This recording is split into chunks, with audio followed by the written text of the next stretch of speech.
Aquella noche, mi hijo me invitó al restaurante más caro de la ciudad. Pero salí de allí con el estómago vacío y el alma hecha pedazos. Al día siguiente, los que se burlaron de mí aprenderían que el destino siempre cobra su cuenta, con intereses. Me llamo Roberto. Tengo 66 años. Y durante toda mi vida levanté muros, casas y sueños ajenos. Fui maestro de obra, albañil, obrero. Pero nunca imaginé que el muro más difícil de levantar sería el que debía proteger mi corazón. Mi hijo Álvaro fue mi orgullo. Trabajé desde antes del amanecer, hasta que la noche me cegaba los ojos, solo para que él pudiera estudiar en los mejores colegios. Después de que mi esposa muriera, él se convirtió en mi única razón para seguir respirando. Siempre pensé, un día mi hijo cuidará de mí como yo cuidé de él. Amigo, antes de continuar, ¿podrías suscribirte a mi canal, por favor? Los necesito mucho a ustedes. Y sí, Álvaro se convirtió en un hombre de éxito. Consiguió un buen trabajo en una empresa importante y se casó con Lucía, la hija de una familia rica y arrogante. Desde entonces, sus llamadas se volvieron frías, sus visitas cada vez más escasas. Y cuando me llamaba, siempre lo hacía con la misma advertencia. Papá, por favor, no hables mucho. Pero una tarde, sonó el teléfono. Papá, te invito a cenar esta noche. Lucía y su padre, don Ernesto, estarán allí. No llegues tarde. Mi corazón se aceleró. Años sin compartir una mesa con mi hijo. Y ahora él me invitaba. Me puse mi viejo saco, lustré mis zapatos y peiné mi cabello canoso frente al espejo. Escuché la voz de mi difunta esposa en mi mente. Siéntete orgulloso, Roberto. Él es tu mayor obra. El restaurante era lujoso, lleno de luces doradas y copas que brillaban como diamantes. Don Ernesto llevaba un reloj que probablemente valía más que mi casa. Yo, en cambio, llevaba las manos llenas de cicatrices, testigos de una vida de trabajo. El camarero se acercó con el menú. ¿Qué desea ordenar, señor? Yo respondí con humildad. Una sopa estará bien, muchacho. ¿Y entonces? Álvaro habló en voz alta, con una sonrisa que me partió el alma. Mi padre no necesita pedir nada, que coma los restos de las otras mesas. Yo le voy a pedir un steak a mi suegro. El silencio fue absoluto. Lucía fingió mirar al plato. Don Ernesto sonrió, con ese aire de superioridad que solo tienen los hombres que creen tenerlo todo. Yo bajé la mirada. Tragué saliva. Ni una palabra salió de mi boca. Aquella noche no probé bocado. Pero dentro de mí algo despertó. Un fuego que ya nadie podría apagar. Me diste las sobras, hijo. Pero con esas sobras construiré un imperio.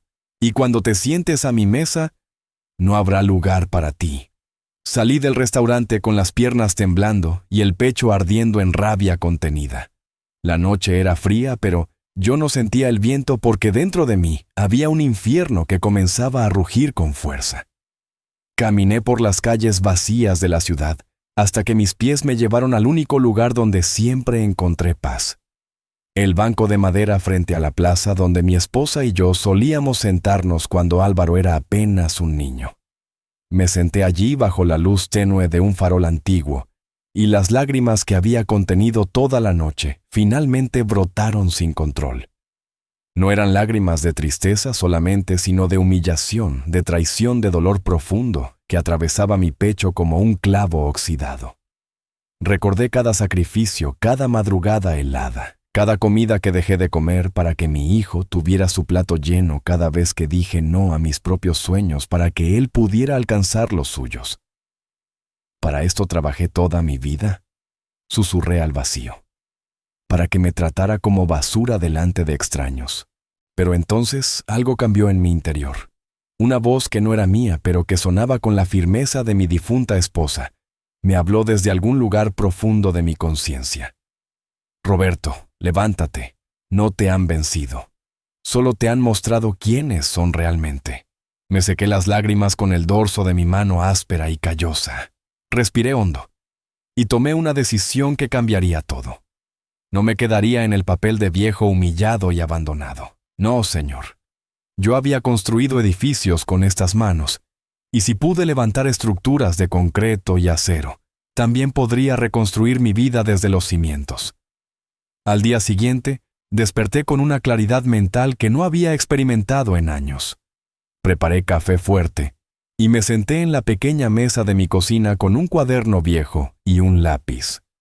Comencé a escribir todo lo que recordaba de mis días como maestro de obra, todos los contactos que había hecho, todas las propiedades que conocía en la zona, todas las oportunidades que había visto pasar mientras construía los sueños de otros.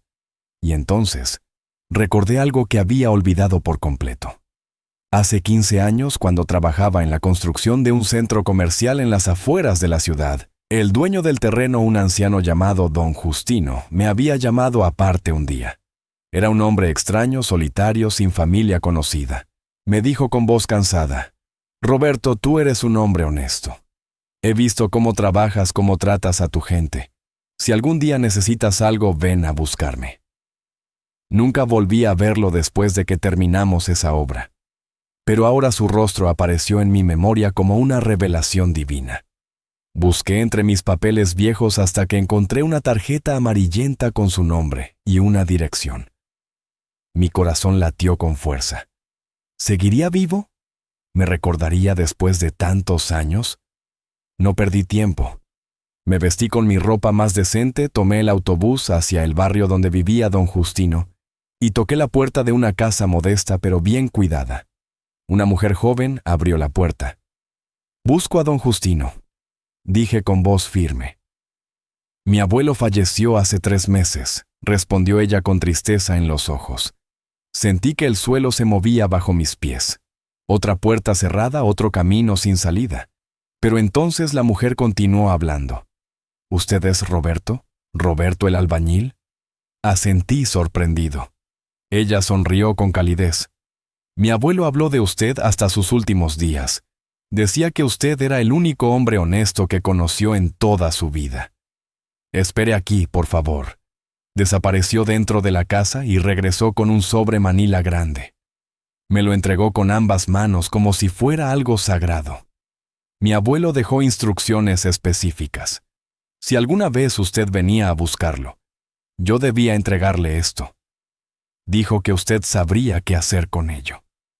Mis manos temblaron al abrir el sobre. Dentro había documentos legales, mapas viejos y una carta escrita con letra temblorosa pero legible. La carta decía así: «Roberto, si estás leyendo esto, significa que finalmente viniste a buscarme y yo ya no estoy en este mundo. No importa. Lo que tengo para darte trasciende la muerte. Durante toda mi vida acumulé propiedades, terrenos y negocios, pero nunca tuve hijos propios, ni nadie en quien confiar realmente. Te observé durante meses cuando trabajabas en mi proyecto. Vi cómo defendías a tus obreros, cómo pagabas de tu bolsillo. Cuando faltaba material para no retrasar el trabajo, cómo compartías tu comida con el más joven del equipo. Eres un hombre de honor, Roberto, y los hombres de honor son una especie en extinción. Por eso te lego lo siguiente. 3 terrenos ubicados en la zona industrial que pronto será el nuevo polo de desarrollo de la ciudad. Un edificio comercial en el centro que actualmente está rentado y genera ingresos mensuales, y las escrituras de un viejo almacén que está valuado en muy poco, pero que tiene un secreto que solo yo conozco. En el sótano de ese almacén encontrarás algo que cambió mi vida y ahora cambiará la tuya. No se lo cuentes a nadie hasta que estés listo. El mundo es cruel con los que suben desde abajo. Demuéstrales que el verdadero poder no viene del dinero heredado, sino del sudor y la dignidad. Que Dios te bendiga, amigo mío. Justino Morales». Leí la carta 3 veces porque no podía creer lo que mis ojos veían. La nieta de don Justino me explicó que el abogado de la familia ya tenía instrucciones de transferirme todos los documentos legalmente. Solo necesitaba firmar algunos papeles y todo sería mío. ¿Por qué yo?, pregunté con la voz quebrada. No hice nada especial. Mi abuelo decía que la bondad no necesita hacer ruido para ser vista, respondió ella. Usted fue bueno cuando nadie miraba y eso es lo que cuenta. Salí de esa casa con un maletín lleno de documentos que valían más que todo lo que había ganado en mi vida entera. Pero no sentí euforia todavía. Sentí responsabilidad. Sentí que don Justino me había dado una misión y yo no podía fallarle. Durante los siguientes días, visité cada una de las propiedades que ahora eran mías. Los 3 terrenos estaban efectivamente ubicados en una zona que, según las noticias, pronto sería el centro de un megaproyecto urbano. El edificio comercial en el centro era sólido antiguo pero bien mantenido, y los inquilinos pagaban puntualmente cada mes. Pero fue cuando llegué al viejo almacén que todo cobró sentido. El lugar parecía abandonado desde hacía décadas.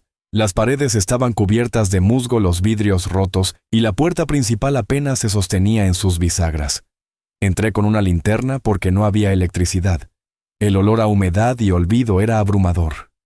Busqué la entrada al sótano tal como indicaba la carta de don Justino. Bajé unas escaleras de madera que crujían bajo mi peso y llegué a un espacio amplio y oscuro.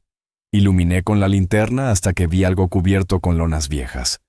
Retiré las telas lentamente, y lo que encontré me dejó sin aliento. Hileras de cajas de madera selladas. Abrí una con cuidado, y dentro había cerámica antigua, vasijas, joyas coloniales, monedas de oro y plata, documentos históricos, y obras de arte que parecían tener siglos de antigüedad. Don Justino había sido coleccionista de antigüedades, pero no un coleccionista común, sino alguien que durante décadas rescató piezas históricas de la demolición del saqueo del olvido. Cada pieza estaba catalogada con etiquetas escritas a mano. Había un inventario completo pegado en la pared. Según las notas, algunas de esas piezas pertenecían a la época colonial, otras eran de culturas precolombinas y algunas provenían de haciendas antiguas que fueron destruidas durante las guerras civiles. Pasé horas en ese sótano revisando cada caja, cada pieza, cada documento. No era un experto en antigüedades, pero sabía reconocer el valor cuando lo veía. Estas piezas no solo tenían valor económico, sino histórico-cultural.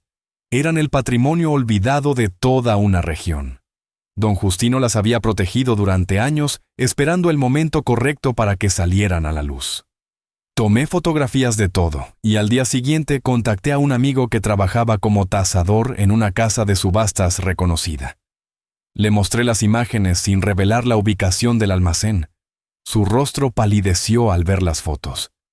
«Roberto, ¿de dónde sacaste esto?», preguntó casi sin aliento. Esto es invaluable. Si autentificamos estas piezas, estamos hablando de millones. Museos, instituciones, coleccionistas privados pagarían fortunas por esto». Le conté la historia de don Justino y el legado que me había dejado. Mi amigo me aconsejó moverme con cuidado. Debíamos autentificar cada pieza legalmente, registrar todo ante las autoridades culturales y luego decidir qué hacer. Algunas piezas pertenecían al patrimonio nacional y debían ser donadas o vendidas al Estado, pero otras podían ser vendidas legalmente en subastas internacionales.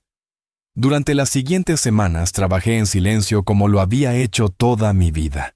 Contraté abogados especialistas en patrimonio histórico y expertos en tasación. Cada pieza fue autentificada, catalogada y registrada legalmente. El proceso fue largo y burocrático, pero yo ya estaba acostumbrado a trabajos pesados. La diferencia era que ahora no estaba cargando ladrillos, sino construyendo mi propio imperio. La noticia de la colección de don Justino comenzó a circular en círculos especializados. Museos de Europa y Estados Unidos se contactaron conmigo. Coleccionistas privados me ofrecieron sumas astronómicas. El gobierno mostró interés en adquirir las piezas de mayor valor histórico para exhibirlas en el Museo Nacional. Yo negocié cada movimiento con inteligencia y paciencia. Finalmente llegó el día de la primera subasta internacional. Decidí vender una parte de la colección, las piezas que legalmente podía comercializar, y donar al Estado las que pertenecían al patrimonio cultural inalienable. Esa decisión me ganó el respeto de las autoridades, de los medios de comunicación y de la sociedad en general. La subasta se realizó en un hotel de lujo con presencia de compradores de todo el mundo. Yo asistí vestido con un traje nuevo pero sencillo, sin ostentaciones, sin aires de grandeza. Las piezas se vendieron una tras otra, superando todas las expectativas. Al final de la noche había acumulado una fortuna que jamás imaginé poseer. Pero no me detuve ahí. Usé parte de ese dinero para desarrollar los 3 terrenos que don Justino me había dejado. Contraté arquitectos, ingenieros y constructores para levantar un complejo comercial moderno que generaría empleos y beneficios a largo plazo. Invertí en el edificio del centro renovándolo y convirtiéndolo en un espacio de oficinas premium. Cada decisión que tomé fue calculada, inteligente y ética. Los meses pasaron. Mi nombre comenzó a aparecer en los periódicos locales como un empresario emergente, un hombre que había convertido un legado histórico en prosperidad sin perder su esencia humilde. Las entrevistas llegaban, pero yo las rechazaba todas. No buscaba fama sino justicia. Justicia para ese hombre de 66 años que fue humillado en un restaurante por su propio hijo. Y entonces llegó el momento que había estado esperando. Un día recibí una llamada de un amigo que trabajaba en el banco más importante de la ciudad. Me informó que la empresa donde trabajaba Álvaro estaba en problemas financieros graves. Don Ernesto, el suegro arrogante de mi hijo, había invertido mal sus activos y ahora estaba al borde de la quiebra.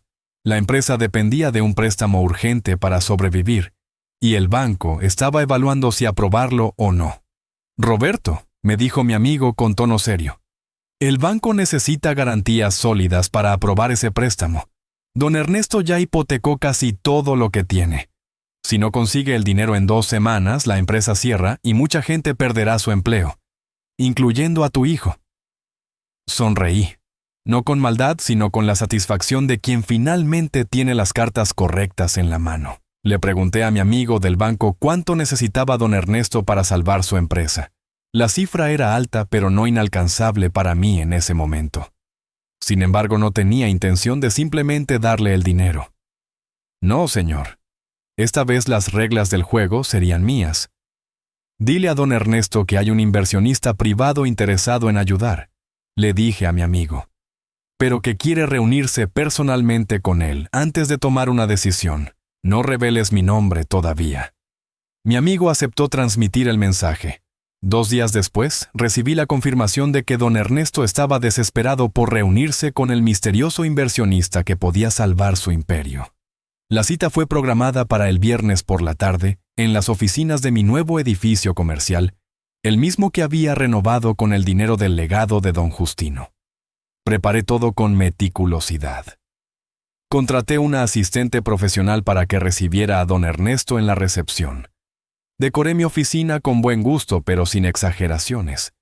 Quería proyectar poder, pero también seriedad y respeto. No era como esos ricos nuevos que gritan su fortuna con relojes dorados y autos deportivos. Yo seguía siendo Roberto el albañil, pero ahora también era Roberto el empresario. El viernes llegó.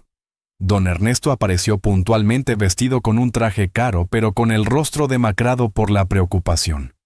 Lo acompañaba Álvaro, mi hijo, quien lucía igualmente tenso. Ninguno de los dos sabía que el inversionista que podía salvarlos era yo. La asistente los hizo pasar a la sala de espera. Yo observé desde una pantalla en mi oficina cómo ambos se movían nerviosos mirando sus relojes, intercambiando palabras en voz baja. Álvaro se veía pequeño, asustado, muy diferente del hombre arrogante que me había humillado en el restaurante. Don Ernesto, por su parte, intentaba mantener la compostura, pero sus manos temblaban ligeramente. Dejé pasar 15 minutos más de lo necesario. Quería que sintieran la incertidumbre, la ansiedad de no saber si serían salvados o destruidos. Finalmente le di la señal a mi asistente para que los hiciera pasar a mi oficina. La puerta se abrió. Don Ernesto entró primero con una sonrisa forzada, lista para saludar al inversionista salvador. Álvaro venía detrás de él con la mirada baja. Cuando ambos levantaron la vista y me vieron sentado detrás del escritorio, sus rostros se transformaron en una mezcla de shock, incredulidad y horror. «Buenos días, don Ernesto». «Buenos días, Álvaro», dije con voz calmada pero firme. «Siéntense, por favor». Don Ernesto se quedó paralizado. Álvaro abrió la boca, pero no salió ninguna palabra. El silencio en la oficina era tan denso que se podía cortar con un cuchillo. ¿Qué? ¿Qué haces tú aquí? Finalmente logró articular don Ernesto con voz temblorosa. Vivo aquí, respondí tranquilamente. Este es mi edificio, y según tengo entendido, ustedes necesitan mi ayuda. Álvaro miró a su suegro y luego a mí. Su rostro había perdido todo el color. Don Ernesto intentó recuperar la compostura, pero era evidente que estaba completamente desconcertado. Debe haber un error, dijo don Ernesto. Nos dijeron que un inversionista importante quería reunirse con nosotros. No hay ningún error, respondí. Yo soy ese inversionista. Siéntense, les dije, no tengo todo el día. Ambos se sentaron lentamente como autómatas. Álvaro no se atrevía a mirarme a los ojos. Don Ernesto intentaba mantener su máscara de hombre poderoso, pero las grietas eran evidentes. Abrí una carpeta sobre mi escritorio y saqué varios documentos. Eran los informes financieros de la empresa de don Ernesto que mi equipo había analizado exhaustivamente. Ustedes están en una situación muy delicada, comencé a explicar. La empresa tiene deudas por todos lados. Los activos están hipotecados. Los proveedores están exigiendo pagos. Los empleados están preocupados por sus trabajos. Si no consiguen liquidez inmediata, en 2 semanas todo se derrumba. Don Ernesto tragó saliva. Álvaro seguía sin poder hablar. Tengo el dinero que necesitan. Continué con calma. Puedo salvar la empresa y garantizar que nadie pierda su empleo. Pero obviamente esto no será gratis ni incondicional. ¿Qué quieres?, preguntó don Ernesto con voz ronca. Ya no había arrogancia en su tono, solo desesperación. Me recliné en mi silla y los observé con detenimiento. Estos eran los hombres que me habían humillado, que me habían tratado como basura, que se habían reído mientras yo bajaba la cabeza en silencio. Ahora estaban frente a mí suplicando sin palabras, rogando que les extendiera una mano. Quiero varias cosas, dije finalmente. Primero quiero el 51% de las acciones de la empresa.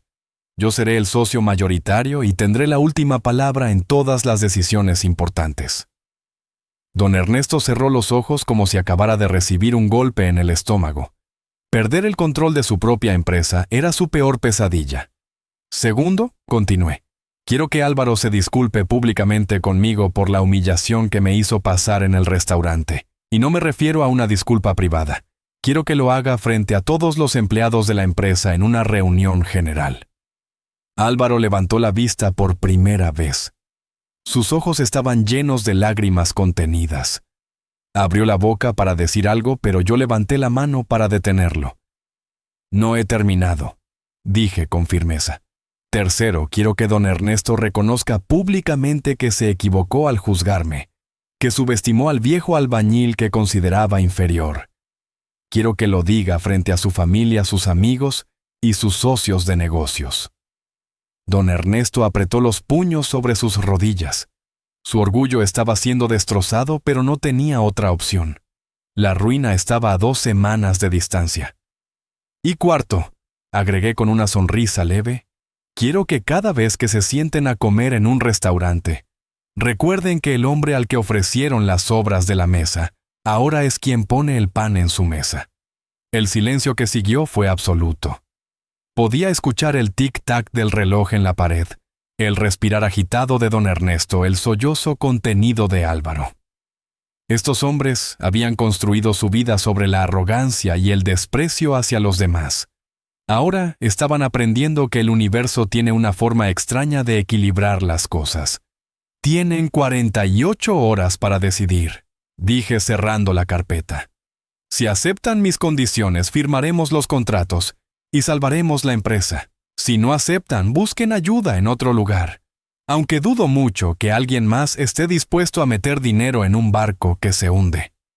Don Ernesto se puso de pie con dificultad. Parecía haber envejecido 10 años en los últimos minutos. Álvaro lo siguió como una sombra derrotada. Antes de salir de la oficina, mi hijo se detuvo en la puerta y me miró con los ojos enrojecidos. «Papá, yo...» comenzó a decir, pero su voz se quebró. Nos vemos en 2 días, Álvaro, respondí sin emoción aparente. Espero tu respuesta. Ambos salieron de la oficina y yo me quedé solo. Me levanté de la silla y caminé hacia la ventana que daba a la ciudad. Desde ahí podía ver las calles donde había caminado durante décadas, cargando herramientas, sufriendo el sol y la lluvia, construyendo sueños ajenos mientras el mío permanecía enterrado bajo capas de sacrificio. Pero ahora todo había cambiado. No por venganza, sino por justicia. Don Justino me había dado una segunda oportunidad, y yo la había aprovechado con inteligencia y dignidad. No había robado ni engañado a nadie. Simplemente había tomado lo que me fue dado, y lo había multiplicado con trabajo honesto. Las 48 horas pasaron lentamente. Durante ese tiempo no recibí ninguna llamada de don Ernesto ni de Álvaro. El silencio era ensordecedor. Yo seguí con mis actividades normales, supervisando mis negocios, reuniéndome con mis asesores, planeando nuevos proyectos. No iba a detener mi vida esperando su decisión. Pero sabía que vendrían. No tenían otra opción. El último día del plazo a las 6 de la tarde, mi asistente me informó que don Ernesto y Álvaro estaban en la recepción solicitando una reunión urgente. Les hice esperar media hora más, no por crueldad, sino porque estaba en una videoconferencia importante con inversionistas extranjeros. Cuando terminé, les di permiso para entrar. Esta vez sus rostros eran completamente diferentes. Don Ernesto había perdido toda su arrogancia. Parecía un hombre quebrado, vencido por las circunstancias. Álvaro lucía demacrado con ojeras profundas y la ropa arrugada como si no hubiera dormido en días. «Aceptamos tus condiciones», dijo don Ernesto sin rodeos. Su voz sonaba hueca, vacía de orgullo. Asentí con la cabeza y saqué los contratos que mi equipo legal había preparado. Los puse sobre el escritorio junto con 2 plumas de lujo. «Léanlos con cuidado», dije. «No quiero que después digan que no entendieron lo que firmaron». Ambos tomaron los documentos y comenzaron a leer. Las cláusulas eran claras y justas desde el punto de vista legal, pero devastadoras desde el punto de vista emocional. Don Ernesto perdería el control de la empresa que había construido durante décadas. Álvaro quedaría bajo mi supervisión directa en su puesto de trabajo. Y ambos tendrían que cumplir con las disculpas públicas que había exigido. «Hay algo más», agregué mientras ellos leían. «A partir de ahora, yo estableceré nuevas políticas en la empresa. Políticas de respeto, dignidad y trato justo para todos los empleados sin importar su origen o posición. Nada de humillaciones, nada de abusos de poder, nada de tratar a la gente como si fuera inferior». Don Ernesto levantó la vista. Por primera vez vi algo parecido a la comprensión en sus ojos. Tal vez estaba empezando a entender la lección. «¿Por qué haces esto, Roberto?», preguntó con voz cansada. «Podrías dejarnos caer y quedarte con los pedazos. ¿Por qué salvar la empresa? Porque no soy como ustedes», respondí sin dudar. «Yo no destruyo por placer ni aplasto a la gente por orgullo. Salvo la empresa porque hay empleados honestos que dependen de esos trabajos. Gente que tiene familias que alimentar, hijos, que educar, sueños que alcanzar. Esa gente no tiene la culpa de los errores de sus jefes. Ellos merecen una oportunidad». Don Ernesto bajó la mirada avergonzado. Álvaro comenzó a llorar en silencio. Ver a mi hijo así me dolió profundamente, pero no podía permitir que esa debilidad me detuviera. Esto no era solo por mí, era por todos los hombres y mujeres que habían sido humillados, despreciados y pisoteados por gente que se creía superior simplemente porque tenía dinero. «Firmen», ordené con voz firme. Ambos tomaron las plumas y estamparon sus firmas en los contratos. Con esos trazos de tinta, don Ernesto dejó de ser el dueño absoluto de su imperio y se convirtió en mi socio minoritario. Álvaro quedó oficialmente bajo mi supervisión laboral. El cambio de poder era completo. La reunión general con todos los empleados será el próximo lunes a las 10 de la mañana, les informé mientras guardaba los contratos firmados. Espero que estén listos para cumplir su parte del trato. Don Ernesto asintió sin decir nada. Álvaro se secó las lágrimas con el dorso de la mano y me miró con una mezcla de vergüenza y algo que parecía respeto. «Papá», dijo con voz quebrada, Yo no sabía, no entendía. No, Álvaro, lo interrumpí. Sí sabías, sí entendías. Simplemente elegiste ignorarlo porque te convenía. Elegiste el dinero y el estatus por encima de la dignidad y el respeto. Ahora vas a aprender lo que significa ganarse las cosas con esfuerzo propio. Se mordió el labio y bajó la cabeza. Don Ernesto lo tomó del brazo y ambos salieron de la oficina sin decir una palabra más. Cuando la puerta se cerró detrás de ellos, sentí un peso enorme salir de mi pecho. No era felicidad exactamente, pero era algo parecido a la paz. Una paz que viene después de la justicia. El fin de semana pasó rápido. Yo aproveché para preparar mi discurso para la reunión del lunes. No quería parecer vengativo ni cruel, pero tampoco iba a suavizar la verdad. Los empleados merecían saber qué tipo de hombres habían sido sus jefes y qué tipo de cambios se implementarían a partir de ahora. El lunes por la mañana llegué temprano a las oficinas de la empresa. Era la primera vez que entraba ahí como propietario mayoritario, y la sensación era extraña pero poderosa. Los empleados me miraban con curiosidad y algo de confusión. Muchos no sabían quién era yo, ni entendían por qué de repente había una reunión general obligatoria. La sala de conferencias estaba llena. Había más de 100 personas sentadas en sillas o de pie contra las paredes. Don Ernesto y Álvaro estaban en la primera fila luciendo tensos y pálidos. Yo subí al estrado y ajusté el micrófono. El murmullo de conversaciones se detuvo y todos me miraron expectantes. «Buenos días», comencé con voz clara y firme.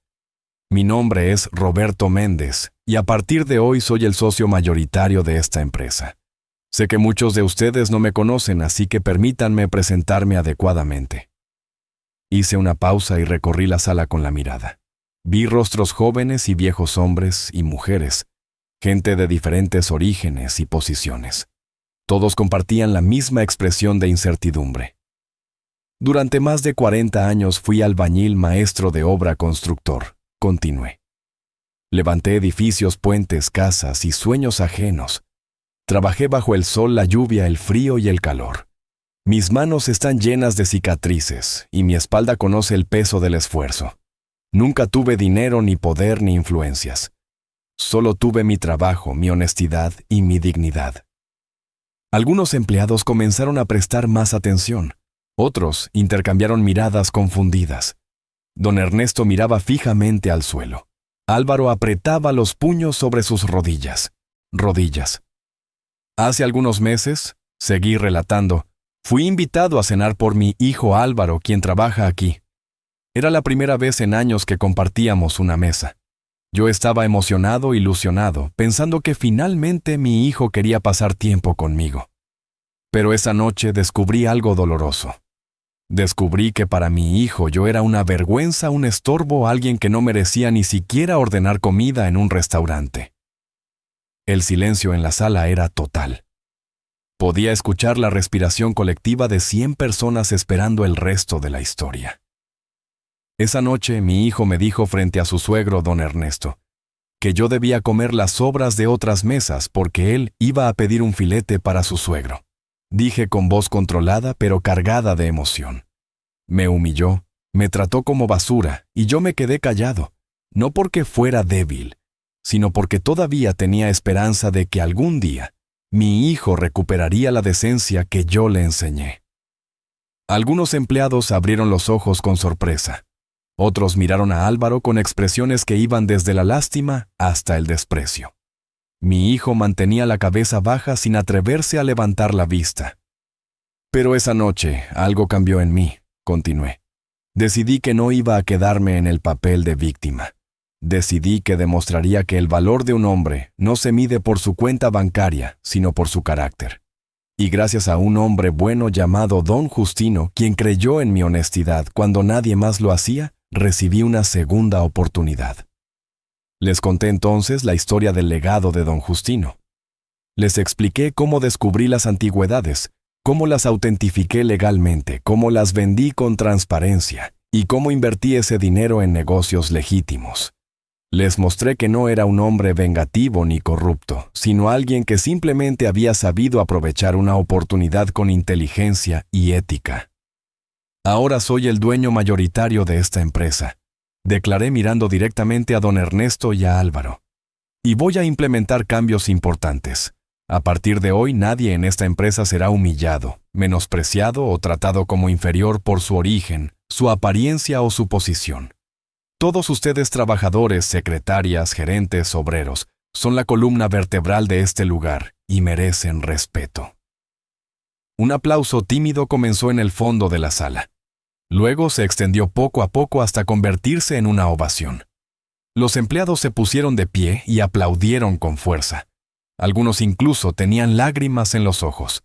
Yo no esperaba esa reacción, pero la agradecí con un gesto de la mano. Cuando el aplauso finalmente se detuvo, le hice una señal a Álvaro para que subiera al estrado. Mi hijo se levantó lentamente como si cada paso le costara un esfuerzo monumental. Subió las escaleras y se paró frente al micrófono. Su rostro estaba descompuesto por la vergüenza y el arrepentimiento. Comenzó con voz temblorosa. Yo quiero pedirle disculpas a mi padre frente a todos ustedes. Se detuvo y tragó saliva. Las lágrimas comenzaron a rodar por sus mejillas. Yo permanecí en silencio junto a él sin ayudarlo, pero tampoco sin atacarlo. Esto era algo que tenía que hacer solo. Le fallé a mi padre de la peor manera posible, continuó Álvaro. Lo humillé, lo traté como si no valiera nada, como si fuera una carga. Pero la verdad es que todo lo que soy, todo lo que logré en la vida se lo debo a él. Mi padre trabajó hasta destruir su cuerpo para que yo pudiera estudiar, para que tuviera oportunidades que él nunca tuvo. Y yo le pagué con desprecio y arrogancia. Su voz se quebró completamente. Tuvo que detenerse para recuperar la compostura. Algunos empleados se secaban las lágrimas discretamente. Otros miraban con expresiones duras, como si estuvieran juzgando a mi hijo en ese mismo momento. «Papá», dijo Álvaro volteando hacia mí, «sé que no merezco tu perdón. Sé que lo que hice no tiene justificación, pero quiero que sepas que me arrepiento profundamente y que pasaré el resto de mi vida intentando ser el hijo que mereces. Te pido perdón frente a todos no porque me obliguen, sino porque es lo justo». Se bajó del estrado y se acercó a mí. Me extendió la mano, pero yo no la tomé. En lugar de eso, lo abracé con fuerza. Sentí como su cuerpo se sacudía con sollozos incontenibles. Yo también sentí lágrimas en mis ojos, pero no las dejé caer. Todavía no. Esto no había terminado. «Ahora te toca a ti, don Ernesto», dije separándome de Álvaro y señalando al hombre que había sido su suegro arrogante. Don Ernesto se levantó con movimientos rígidos, subió al estrado y se paró frente al micrófono. Su rostro era una máscara de orgullo herido, pero también de humildad forzada. Sabía que no tenía otra opción. «Yo he sido un hombre soberbio», comenzó con voz ronca. «Durante toda mi vida medí el valor de las personas por su dinero, su apellido, su posición social. Desprecié a quienes consideraba inferiores y traté con arrogancia a quienes no tenían lo que yo tenía. Pero estaba equivocado, profundamente equivocado». Hizo una pausa y me miró directamente a los ojos. Por primera vez vi algo genuino en su expresión, algo que iba más allá de la actuación forzada. «Roberto Méndez es un hombre que vale más que yo, y que muchos de los que me rodean», admitió. Él construyó su vida con esfuerzo, honestidad y dignidad. Yo construí la mía con dinero heredado y arrogancia. Cuando tuve la oportunidad de humillarlo, lo hice sin pensar en las consecuencias. Pero ahora entiendo que el verdadero poder no viene del dinero, sino del carácter. Y en ese aspecto, Roberto me supera por completo. Don Ernesto bajó del estrado y caminó hacia mí. Me extendió la mano y esta vez yo la tomé. No porque lo perdonara completamente, sino porque reconocí que al menos había dado el primer paso hacia la redención. La reunión terminó con otra ovación de los empleados. Yo les agradecí por su paciencia y su comprensión. Les aseguré que bajo mi liderazgo, La empresa no solo sobreviviría, sino que prosperaría basándose en principios de justicia, respeto y trabajo honesto. Cuando todos salieron de la sala, me quedé solo por un momento.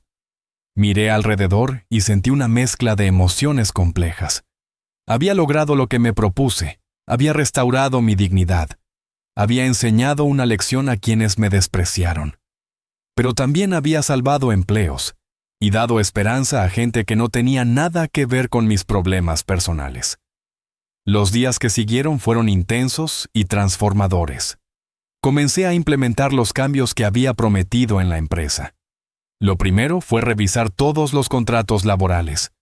Descubrí que muchos empleados trabajaban en condiciones injustas, con salarios bajos, sin beneficios adecuados y con horarios abusivos. Eso cambió inmediatamente. Aumenté los salarios de los trabajadores que ganaban menos. Implementé un sistema de bonos por desempeño que premiaba el esfuerzo y la dedicación. Creé un programa de capacitación para que los empleados pudieran desarrollar nuevas habilidades y ascender dentro de la empresa. Establecí políticas claras contra el acoso, la discriminación y el abuso de poder. Al principio, algunos gerentes viejos resistieron los cambios. Estaban acostumbrados a la forma antigua de hacer las cosas, donde ellos tenían todo el poder, y los demás solo obedecían. Pero yo fui firme. Les dejé claro que o se adaptaban a la nueva cultura o podían buscar trabajo en otro lugar. Algunos renunciaron. Otros decidieron quedarse y aprender. Álvaro, por su parte, trabajó bajo mi supervisión directa durante varios meses. Le asigné tareas que antes consideraba por debajo de su nivel. Lo puse a trabajar codo a codo con empleados de menor rango para que aprendiera a valorar su esfuerzo. Lo envié a visitar obras de construcción para que viera de primera mano el trabajo físico que yo había hecho durante décadas. Al principio mi hijo se quejaba y se resistía, pero poco a poco comencé a ver un cambio en él. Empezó a hablar con los empleados con respeto, a escuchar sus preocupaciones, a entender que el éxito de una empresa no depende solo de los que están arriba, sino de todos los que trabajan en ella. Una tarde, después de visitar una obra de construcción, Álvaro llegó a mi oficina cubierto de polvo y sudor. Se dejó caer en una silla frente a mi escritorio y me miró con ojos cansados pero diferentes. Había algo nuevo en su mirada, algo que no había visto en años. «¿Papá?», dijo con voz sincera. «Ahora entiendo lo que hiciste por mí. Ahora entiendo lo que significa trabajar de verdad, y me avergüenzo de todo lo que te hice pasar». No respondí de inmediato. Lo observé en silencio, dejando que sus palabras flotaran en el aire entre nosotros. Luego asentí lentamente. «La humildad no se aprende con palabras, Álvaro», le dije. «Se aprende con experiencias, con golpes, con caídas. Tú estabas viviendo en una burbuja de privilegio y arrogancia. Ahora esa burbuja se rompió. Es doloroso, lo sé, pero es necesario». Álvaro asintió y se secó el sudor de la frente con el dorso de la mano. Esa mano que antes solo firmaba contratos y estrechaba manos de ejecutivos, ahora estaba sucia y callosa por el trabajo físico. Me recordó a mis propias manos cuando tenía su edad. «¿Algún día podrás perdonarme?», preguntó con voz temblorosa. «Ya te perdoné, Álvaro», respondí con sinceridad. «Te perdoné el día que te abracé frente a todos en esa reunión. Pero el perdón no significa que todo vuelva a ser como antes. Significa que te doy la oportunidad de construir algo nuevo, algo mejor. Depende de ti aprovecharla». Mi hijo asintió con los ojos brillantes por las lágrimas contenidas. Se levantó de la silla y antes de salir de la oficina me dijo algo que no esperaba. «Gracias, papá, por no rendirte conmigo». Cuando la puerta se cerró detrás de él, sentí una emoción profunda que no había experimentado en mucho tiempo. No era exactamente felicidad, pero era algo cercano. Era la satisfacción de ver que mi hijo estaba comenzando a encontrar el camino de regreso hacia el hombre que yo había intentado criar. Mientras tanto, la empresa comenzó a prosperar bajo mi liderazgo. Los empleados trabajaban con más motivación porque sabían que su esfuerzo era valorado y recompensado. Los clientes notaron la diferencia en la calidad del servicio. Los números financieros comenzaron a mejorar mes tras mes. Don Ernesto, por su parte, se retiró paulatinamente de la operación diaria de la empresa. Ya no tenía el control que antes ejercía y eso lo había golpeado duramente. Pero también comencé a notar cambios en él. Se volvió más humilde, más reflexivo. Comenzó a hablar con los empleados de manera diferente, con respeto genuino, en lugar de condescendencia. Un día, don Ernesto pidió reunirse conmigo en privado. Llegó a mi oficina sin su traje caro, sin su reloj ostentoso. Vestía ropa casual y su rostro lucía más relajado, menos tenso que antes. «Roberto», comenzó sentándose frente a mí. He estado pensando mucho en todo lo que pasó, en cómo te traté, en cómo te juzgué sin conocerte realmente. Y quiero pedirte algo». Lo miré con curiosidad. Don Ernesto no era el tipo de hombre que pedía cosas a menudo. Siempre había sido quien daba órdenes. «Quiero que me enseñes», dijo con humildad genuina. «Quiero aprender de ti. ¿Cómo construiste tu riqueza con honestidad? ¿Cómo lideras con justicia? ¿Cómo te mantienes firme en tus principios a pesar de las tentaciones del poder? Yo tenía dinero, pero tú tienes algo que vale mucho más. Tienes dignidad». Sus palabras me tomaron por sorpresa. No esperaba esa vulnerabilidad de parte del hombre que me había despreciado. Pero también reconocí que era una oportunidad importante. Una oportunidad para sanar heridas, para construir puentes, para demostrar que el cambio verdadero es posible. «Está bien, don Ernesto», respondí después de pensar un momento. «Te enseñaré lo que sé, pero tendrás que estar dispuesto a desaprender muchas cosas que creías saber sobre el poder y el éxito». «Estoy dispuesto», aseguró con determinación. Durante los meses siguientes, don Ernesto se convirtió en algo parecido a un aprendiz. Lo llevé conmigo a reuniones con empleados, a visitas de campo, a negociaciones con proveedores. Le mostré cómo tratar a la gente con respeto sin importar su posición. Le enseñé a escuchar antes de hablar, a valorar el esfuerzo por encima del estatus, a tomar decisiones basadas en principios y no solo en ganancias. Fue un proceso lento y no siempre fácil. Don Ernesto tenía décadas de hábitos arraigados que no desaparecían de la noche a la mañana. Pero poco a poco comencé a ver cambios reales en él. Empezó a saludar a los empleados por sus nombres, a preguntarles por sus familias, a interesarse genuinamente en sus vidas. Una tarde, mientras revisábamos reportes financieros, don Ernesto dejó caer su pluma sobre el escritorio y me miró con expresión pensativa. «Sabes, Roberto», dijo, «durante toda mi vida perseguí el dinero y el poder. Creí que eso era lo que me haría feliz, lo que me daría valor como hombre. Pero ahora me doy cuenta de que estaba equivocado. El dinero sin dignidad es vacío. El poder sin respeto es una ilusión». Asentí comprendiendo lo que quería decir. Yo había aprendido esa lección de la manera más difícil, y ahora él estaba aprendiendo la misma verdad. «Lo importante, don Ernesto», le dije, «no es cuánto dinero tienes o cuánto poder ejerces. Lo importante es cómo tratas a la gente en el camino. Porque al final de nuestras vidas, lo único que quedará será el impacto que dejamos en los demás». Don Ernesto asintió lentamente absorbiendo esas palabras.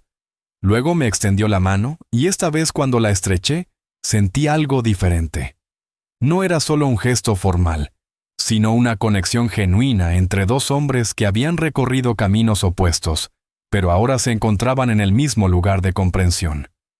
Mientras tanto, mi relación con Álvaro continuó mejorando gradualmente. Ya no era la relación padre-hijo que habíamos tenido antes, porque esa relación había sido construida sobre bases falsas, sobre expectativas incorrectas y malentendidos. Ahora estábamos construyendo algo nuevo, algo más sólido, basado en respeto mutuo, comprensión y honestidad. Álvaro trabajó duro para demostrar que había cambiado. Dejó de lado su arrogancia y comenzó a ganarse el respeto de sus compañeros por su esfuerzo y no por su apellido. Se involucró en proyectos comunitarios ayudando a familias de bajos recursos a conseguir viviendas dignas. Usó sus habilidades profesionales no para enriquecerse, sino para ayudar a otros. Un sábado por la mañana, Álvaro apareció en mi casa sin avisar. Traía consigo una caja vieja de madera que reconocí inmediatamente. Era la caja donde yo guardaba fotos viejas, herramientas antiguas y recuerdos de mi vida como albañil. Mi hijo la había tomado de mi casa años atrás, diciendo que la guardaría. Pero yo sabía que en realidad había querido esconderla como si mi pasado fuera algo vergonzoso. «Papá», dijo Álvaro poniendo la caja sobre la mesa de mi cocina, «quiero devolverte esto. Pero antes quiero que me cuentes las historias detrás de cada cosa que hay aquí. Quiero conocer realmente quién eres, de dónde vienes, qué sacrificaste por mí, porque me di cuenta de que pasé toda mi vida tratando de olvidar tus raíces cuando debería haber estado orgulloso de ellas». Nos sentamos juntos y abrimos la caja. Dentro había fotografías de mi juventud cuando comenzaba como aprendiz de albañil. Había una foto de mi boda con su madre donde ambos sonreíamos a pesar de que no teníamos casi nada. Había herramientas viejas que había usado durante décadas, mi primera paleta, mi nivel de burbuja, mi casco amarillo lleno de abolladuras y manchas de cemento. Le conté a Álvaro historias que nunca le había contado antes. Le hablé de las veces que trabajé bajo lluvia torrencial porque no podíamos perder un día de paga. Le conté sobre el accidente que casi me cuesta la vida, cuando una viga cayó y me salvé por centímetros. Le expliqué cómo su madre y yo hacíamos malabares con el dinero al final de cada mes para asegurarnos de que él tuviera todo lo que necesitaba para la escuela. Álvaro escuchó con los ojos brillantes de lágrimas. Con cada historia su rostro mostraba más vergüenza, pero también más comprensión. Se estaba dando cuenta de cuánto había ignorado, cuánto había dado por sentado, cuánto había despreciado sin siquiera saberlo. «Papá», dijo finalmente con voz quebrada, «yo no sabía, nunca me contaste estas cosas». «No te las conté porque no quería que te sintieras en deuda conmigo», respondí. «Yo elegí hacer esos sacrificios por amor, no para después reclamarlos. Pero también es cierto que tú nunca preguntaste. Estabas tan ocupado tratando de ser alguien más que olvidaste de dónde venías». Álvaro asintió y tomó una de las fotografías viejas. Era una imagen de él cuando tenía 5 años sentado sobre mis hombros en una obra de construcción. Ambos sonreíamos a la cámara y yo llevaba puesto mi casco y mi ropa llena de polvo. «Quiero recuperar esto, papá», dijo señalando la foto. «No el pasado porque eso es imposible, pero quiero recuperar la conexión que teníamos. Quiero que mis hijos algún día conozcan estas historias. Quiero que sepan que su abuelo fue un hombre extraordinario, no porque tuviera dinero, sino porque tuvo el valor de hacer lo correcto incluso cuando el mundo lo trataba injustamente». Sus palabras me llegaron al corazón. No respondí verbalmente, sino que lo abracé con fuerza. En ese abrazo liberé años de dolor, de decepción, de esperanza perdida y encontrada nuevamente. Mi hijo había regresado. No el hijo perfecto que yo había imaginado, sino el hijo real, el hombre imperfecto pero genuino, que estaba aprendiendo a ser mejor cada día. Pasamos el resto del día juntos, mirando fotos, compartiendo historias, riendo y llorando. Era la primera vez en años que realmente nos conectábamos sin máscaras, sin pretensiones, sin la sombra del dinero o el estatus entre nosotros. Cuando Álvaro se fue esa noche, sentí una paz profunda que no había experimentado desde la muerte de mi esposa. Sentí que finalmente había logrado algo más importante que la riqueza o el poder. Había recuperado a mi hijo, y eso valía más que todo el oro del mundo. Los meses se convirtieron en años. La empresa bajo mi liderazgo se transformó completamente. Ya no era solo un negocio exitoso, sino un modelo de cómo una compañía puede operar con ética y responsabilidad social. Implementamos programas de becas para hijos de empleados, creamos fondos de ayuda para emergencias, establecimos alianzas con organizaciones comunitarias para construir viviendas dignas para familias de bajos recursos. Álvaro se convirtió en director de responsabilidad social de la empresa. Usó su experiencia y sus contactos para crear puentes entre el mundo corporativo y las comunidades necesitadas. Ya no era el hombre arrogante que despreciaba a su padre, sino alguien que trabajaba activamente para reparar el daño que su arrogancia había causado. Don Ernesto, por su parte, se retiró oficialmente de la empresa, pero continuó siendo un consejero valioso. Su transformación había sido tan profunda que comenzó a dar conferencias en universidades sobre ética empresarial y liderazgo con valores. Contaba abiertamente su historia de cómo había sido un hombre soberbio y cómo Roberto el viejo albañil le había enseñado el verdadero significado del éxito. Una tarde recibí una invitación especial. La universidad donde Álvaro había estudiado quería otorgarme un doctorado honoris causa por mi contribución al desarrollo empresarial ético y mi impacto social. Yo, que nunca había ido a la universidad, que apenas había terminado la escuela secundaria, recibiría uno de los reconocimientos académicos más altos. El día de la ceremonia, llegué al auditorio acompañado por Álvaro.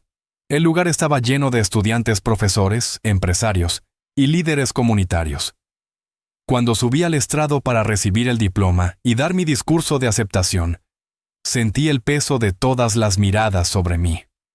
Pero esta vez no era el peso de la vergüenza o la humillación, sino el peso de la responsabilidad y el respeto. Honorables autoridades, profesores, estudiantes, invitados. Comencé mi discurso. Párese aquí, hoy es uno de los honores más grandes de mi vida. Pero también es una prueba de que el valor de un ser humano no se mide por los títulos que tiene, sino por las acciones que realiza. Hice una pausa y recorrí el auditorio con la mirada. Vi a Álvaro en la primera fila con los ojos brillantes de orgullo. Vi a don Ernesto sentado junto a él, asintiendo con respeto. Vi a empleados de mi empresa que habían venido a apoyarme. Vi rostros jóvenes llenos de esperanza, esperando escuchar lo que tenía que decir. Yo no nací con privilegios, continué. No heredé dinero ni apellidos importantes. Lo único que heredé fue una enseñanza de mis padres. Trabaja con honestidad, trata a todos con respeto, y nunca permitas que nadie te quite tu dignidad. Con esas 3 cosas construí mi vida. Les conté entonces mi historia completa, desde mis inicios como aprendiz de albañil hasta el momento en que fui humillado en el restaurante, desde el legado inesperado de don Justino hasta mi transformación en empresario, desde la confrontación con don Ernesto y Álvaro, hasta la reconstrucción de mi relación con mi hijo. La vida nos pone pruebas constantes, dije acercándome al final de mi discurso. Hay momentos en los que nos sentimos derrotados, humillados, sin esperanza. Pero esos momentos no definen quiénes somos. Lo que nos define es cómo respondemos a esos momentos. Podemos quedarnos en el suelo lamentándonos, o podemos levantarnos, sacudirnos el polvo y construir algo mejor. El auditorio estalló en aplausos. La ovación duró varios minutos. Cuando finalmente se calmó, el rector de la universidad subió al estrado y me entregó el diploma. Estrechó mi mano con firmeza y me susurró al oído. Roberto, usted es la prueba viviente de que la educación verdadera no viene solo de las aulas, sino de la vida misma. Gracias por ser un ejemplo para nuestros estudiantes. Después de la ceremonia hubo una recepción donde muchas personas se acercaron a felicitarme. Empresarios que querían conocer mi historia, estudiantes que buscaban consejos, profesores que querían que diera clases magistrales. Yo acepté con humildad, pero sin perder de vista lo que realmente importaba. En un momento de la recepción me alejé de la multitud y salí a un balcón que daba al campus universitario. El sol estaba comenzando a ponerse, tiñendo el cielo de naranjas y púrpuras. Respiré profundamente, sintiendo el aire fresco en mis pulmones. Álvaro apareció a mi lado y se quedó en silencio mirando el mismo paisaje. «¿Papá?», dijo finalmente. «¿Alguna vez imaginaste que tu vida tomaría este rumbo?». Sonreí levemente. «No, Álvaro, nunca lo imaginé. Yo solo quería trabajar honestamente, criar a mi hijo y vivir con dignidad. No buscaba riqueza ni fama. Pero la vida tiene sus propios planes. ¿Te arrepientes de algo?», preguntó. Pensé en su pregunta durante un largo momento. Recordé todos los sacrificios, el dolor, la humillación. Pero también recordé las lecciones aprendidas, las relaciones reconstruidas, el impacto que ahora podía tener en la vida de otros. «No me arrepiento de los sacrificios que hice», respondí. pero sí me arrepiento de haber guardado silencio por tanto tiempo. Debí haberme defendido antes, debí haber exigido respeto desde el principio. A veces el silencio que creemos que es dignidad es en realidad una forma de permitir que otros nos falten al respeto. Álvaro asintió absorbiendo mis palabras. Luego me puso una mano en el hombro y dijo algo que nunca olvidaré. Papá, tu silencio de esa noche no fue debilidad, fue paciencia. Esperaste el momento correcto para actuar. Y cuando actuaste no lo hiciste con venganza, sino con justicia. Esa es la diferencia entre un hombre débil y un hombre sabio. Sus palabras me llenaron de emoción.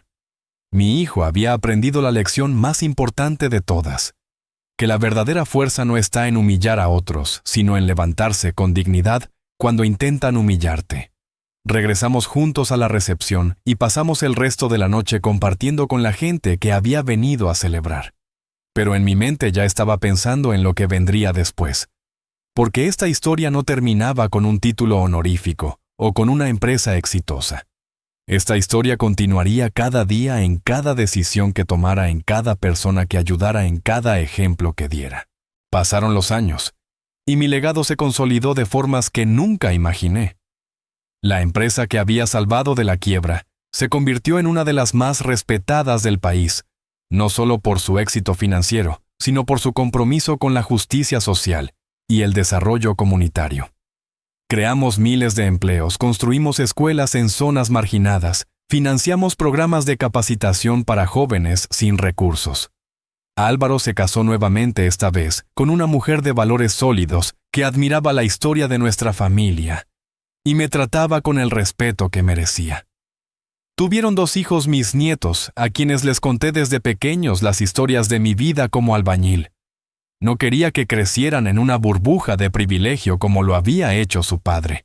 Quería que supieran de dónde venían y valoraran el esfuerzo, el trabajo y la dignidad. Don Ernesto se convirtió en uno de mis mejores amigos. Una amistad improbable pero genuina, nacida del fuego de la humillación y el renacimiento.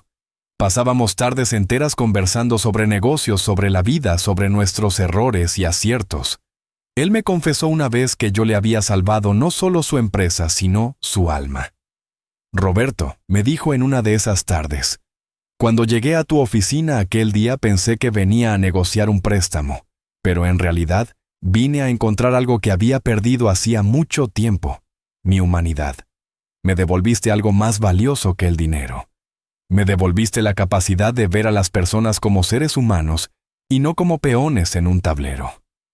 Sus palabras me conmovieron profundamente, porque esa era exactamente la razón por la que había salvado su empresa. No por dinero ni por poder, sino porque había visto una oportunidad de transformar vidas, de enseñar que el cambio verdadero es posible, de demostrar que la dignidad humana vale más que cualquier riqueza material. Una mañana de domingo desperté temprano como siempre lo había hecho durante toda mi vida. Preparé café y me senté en el porche de mi casa, ahora más grande y cómoda, pero sin ostentaciones innecesarias. Miré el amanecer y sentí una gratitud profunda por todo lo que había vivido, por las caídas y las victorias, por el dolor y la redención. Mi teléfono sonó. Era Álvaro invitándome a desayunar con él, su esposa y mis nietos. Acepté con alegría y me preparé para el día. Cuando llegué a su casa, los niños corrieron a abrazarme gritando, «¡Abuelo, abuelo!», con esa energía pura que solo los niños poseen. Durante el desayuno, mi nieto mayor de 8 años me preguntó, «Abuelo, ¿es verdad que antes eras pobre y ahora eres rico?». Todos en la mesa se quedaron en silencio esperando mi respuesta. Álvaro me miró con cierta preocupación, pero yo solo sonreí. «Sí, es verdad», respondí con calma. «Antes no tenía dinero. Pero nunca fui pobre, mi niño. Porque la verdadera pobreza no es la falta de dinero, sino la falta de dignidad, de valores, de amor. Yo siempre tuve esas cosas así, que nunca fui realmente pobre. Y ahora que tengo dinero, sigo siendo rico en lo que realmente importa, mi familia, mi honor y mi paz interior». El niño asintió, procesando mis palabras con esa seriedad que a veces tienen los niños cuando intuyen que están escuchando algo importante. Su hermana menor de 5 años simplemente me abrazó y dijo, «Yo te quiero mucho, abuelo». Y en ese momento supe que todo había valido la pena. Esa tarde, mientras regresaba a mi casa, pensé en la frase que Álvaro había dicho en el restaurante aquella noche terrible. «Tú come las sobras de otras mesas». Qué equivocado estaba. Porque las sobras no fueron para mí, sino para quienes pensaron que podían pisotearme. Yo me senté en mi propia mesa, una mesa construida con esfuerzo honesto y dignidad inquebrantable. Y en esa mesa no había sobras, sino abundancia para compartir con quienes realmente lo merecían y lo valoraban. Y así, queridos amigos, llegamos al final de esta historia, que comenzó con humillación y terminó con redención. Roberto, el viejo albañil, demostró que el verdadero poder no viene de humillar a otros, sino de levantarse con dignidad cuando intentan humillarte.